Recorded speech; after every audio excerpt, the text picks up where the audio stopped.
Causa por una causa. Un podcast de la Certificación de Atención Humana en Salud.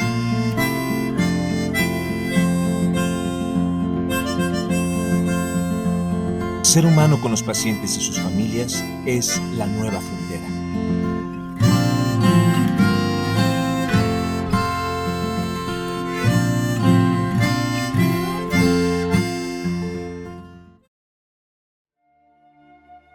En el patio del hospital se encuentra un pequeño edificio rodeado por todo un bosque de maleza, ortigas y cañas. Su techo está herrumbroso.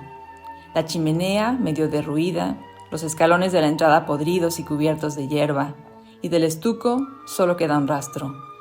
La fachada delantera mira hacia el hospital y la de atrás al campo, del que la separa una tapia gris con clavos.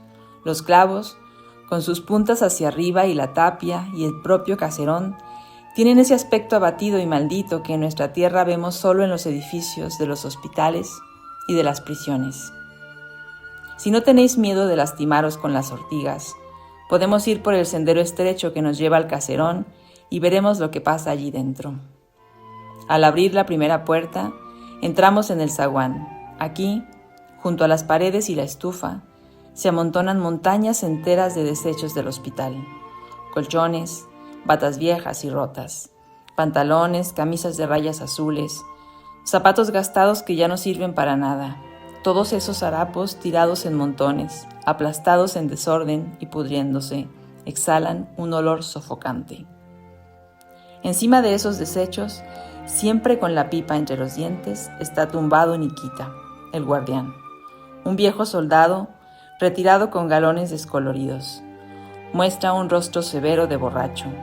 Las cejas caídas dan a su cara la expresión de un perro pastor. Tiene la nariz roja, bajo de estatura, parece a simple vista flaco y de carnes duras, pero su presencia impone y sus puños son demoledores. Nikita pertenece a ese tipo de individuos simples, prácticos, cumplidores y obtusos que aman más que ninguna otra cosa en este mundo el orden. Y por eso está convencido de que a ellos hay que pegarles. Y pega en la cara, en el pecho, en la espalda, donde caiga, con la certeza de que de otra manera aquí no habría orden. Más adelante se entra en una habitación grande, espaciosa, que ocupa todo el caserón. Si no contamos el zaguán, las paredes están embadurnadas con pintura de un color azul sucio, el techo oscuro por el humo. Está claro que aquí en invierno las estufas echan humo a uno que se ahoga. Las ventanas se ven desfiguradas desde el interior por unas rejas de hierro. El suelo está gris y gastado, hiede a cola agria y a mecha quemada, a chinches y a amoníaco. Y ese tufo le produce a uno en un primer momento la impresión de haber entrado en una jaula de fieras. En la habitación, con las camas atornilladas al suelo, hay unos hombres sentados o echados en ellas, vestidos con batas azules del hospital, y como en otros tiempos, con un gorro en la cabeza. Son los locos. Andrei se acercó a la ventana y miró hacia afuera. Ya estaba oscureciendo y a la derecha, en el horizonte, emergía una luna fría y rojiza. No lejos de la valla del hospital, a unos 200 metros, no más, se levantaba un edificio alto, blanco, rodeado de una pared de piedra. Era la cárcel.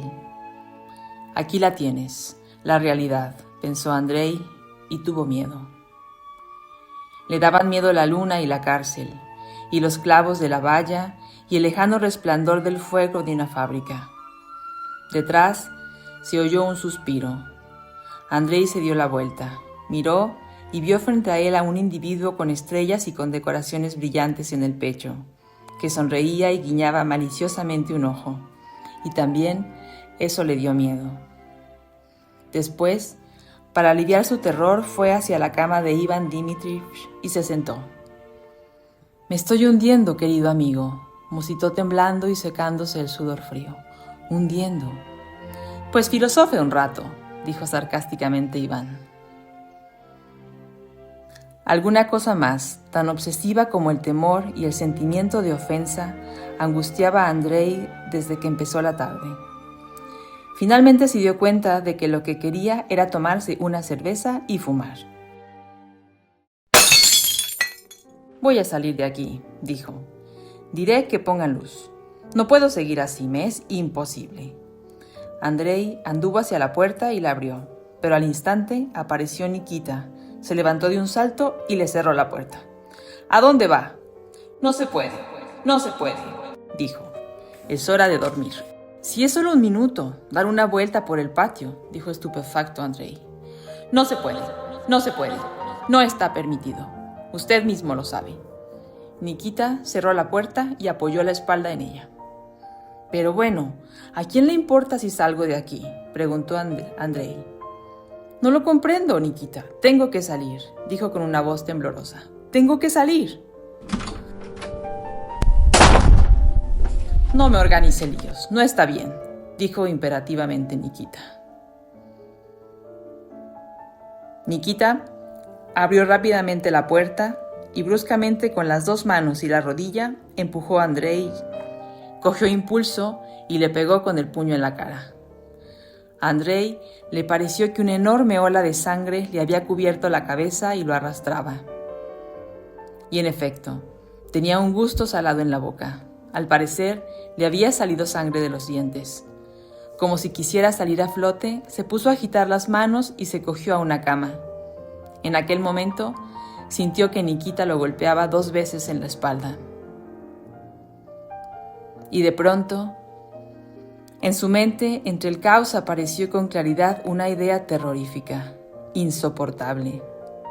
En aquel mismo dolor debían de haber sufrido exactamente igual, durante años y día tras día, aquellos hombres que ahora parecían, a la luz de la luna, oscuras sombras. ¿Cómo había podido suceder que durante más de 20 años él no supiera o no quisiera saber todo aquello? No conocía, no tenía idea de lo que era el dolor, o sea que no era culpable, pero su conciencia, tan implacable y brutal como la de Nikita, lo dejó helado de la cabeza a los pies. Se levantó de un salto. Quiso gritar con todas sus fuerzas y echar a correr para matar a Nikita, al celador, al practicante, para acabar después consigo mismo. Pero de su pecho no salió ni un sonido y las piernas no le obedecieron. Ahogándose, se arrancó del pecho la bata y la camisa, las desgarró y ya sin sentido se derrumbó en la cama.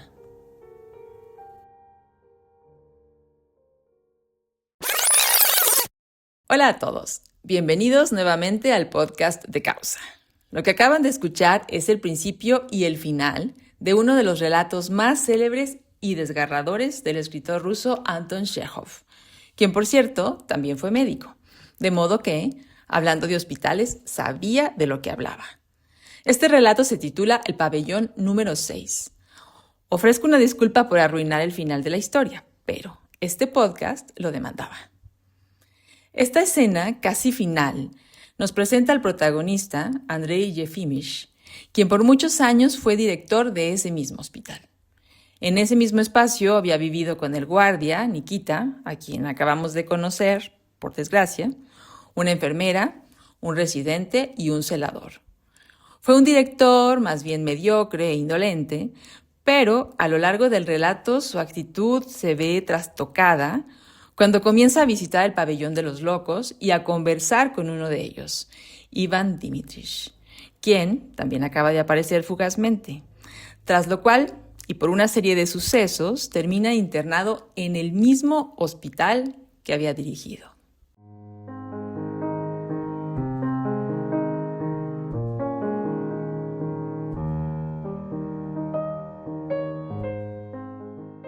Pero, ¿y qué tiene que ver este dramón con Causa? Ah, pues no seré yo quien se los explique. Para eso está aquí el Dr. Ruelas. ¿Lo escuchamos?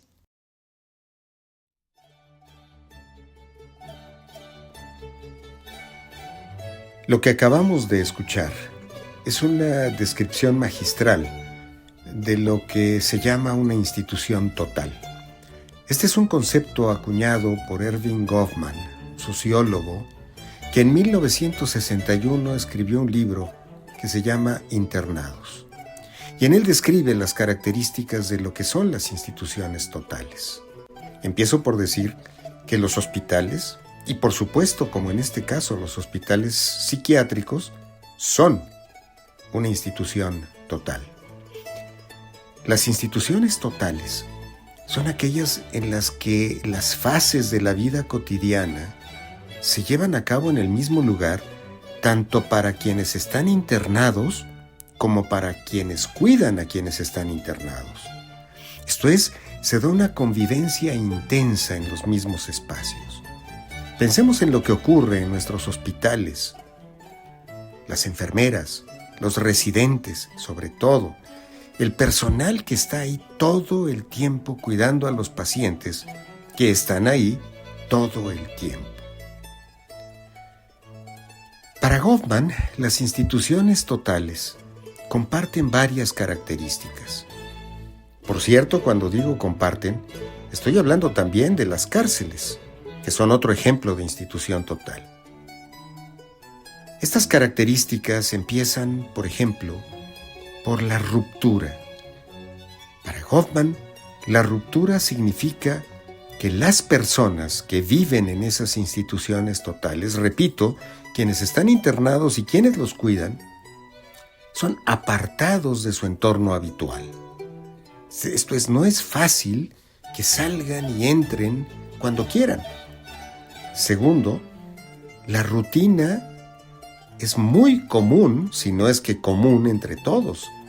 Las comidas se sirven a la misma hora. El sueño pues se lleva a la misma hora de quienes pueden dormir cuidando y de quienes duermen cuidados, de tal manera que las rutinas son bastante parecidas. Y la última característica es la modificación del yo. Esto es, en las instituciones totales se despoja a los individuos de su identidad civil. ¿Esto qué significa? Pues que para estar adentro hay que tener un uniforme. Y en efecto, tanto los pacientes como el personal que los cuida tienen un uniforme. Aún en los hospitales privados, donde los pacientes pueden portar sus propias pijamas, cuando van a quirófano se uniforman. Y no se diga en los hospitales públicos, en donde hay que tener una bata común, y el personal, tanto en los públicos como en los privados, tiene que tener un uniforme, particularmente las enfermeras y en general la vestimenta de blanco o las batas que tienen que portar el personal que cuida a quienes están allá adentro. Cuando empezó Causa, nos enfocamos en los pacientes y en los familiares. ¿Cómo ser cada vez más humanos con pacientes y familiares? El año pasado tuvimos un descubrimiento. Y ese descubrimiento nos lo hizo ver el ingeniero Pablo Abel Chi. El ingeniero Chi es el director general del Hospital Almater en Mexicali, Baja California. Un hospital extraordinario, un hospital ejemplar para este país, un hospital privado con casi 40 años de historia, que se ha convertido en un punto de referencia por su calidad. Bueno, el ingeniero Chi nos dijo cuando entregamos el certificado al hospital por primera vez el año pasado: Causa es la única certificación que se lleva a casa.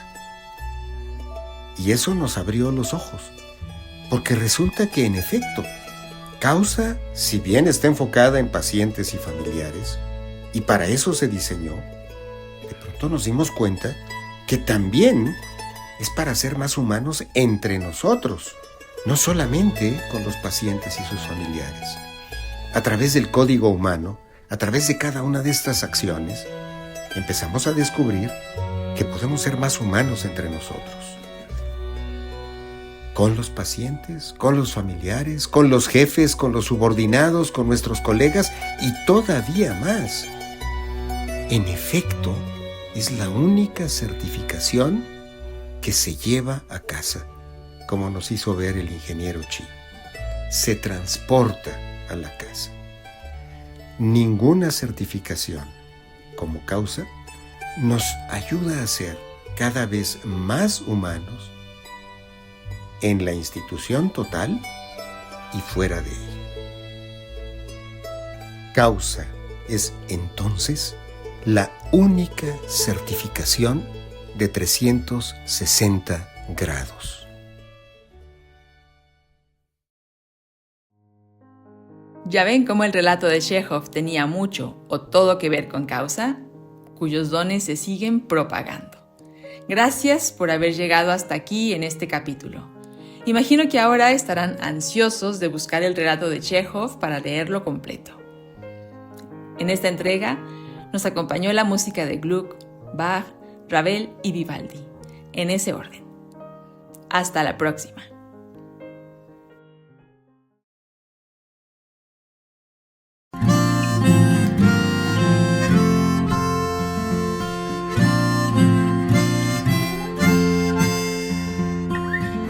Causa es una cruzada más del Dr. Enrique Ruelas. Acabas de escuchar Causa por una causa. Idea original y guiones, Ángela Piedad. Voces, Ángela Piedad, Enrique Ruelas y Tadzio Neumann. Música original, Benjamín González. Interpretan Benjamín González guitarra y León González armónica. Edición de audio, Jonathan Méndez González y María de la Cruz López. Difusión, Janet Camargo.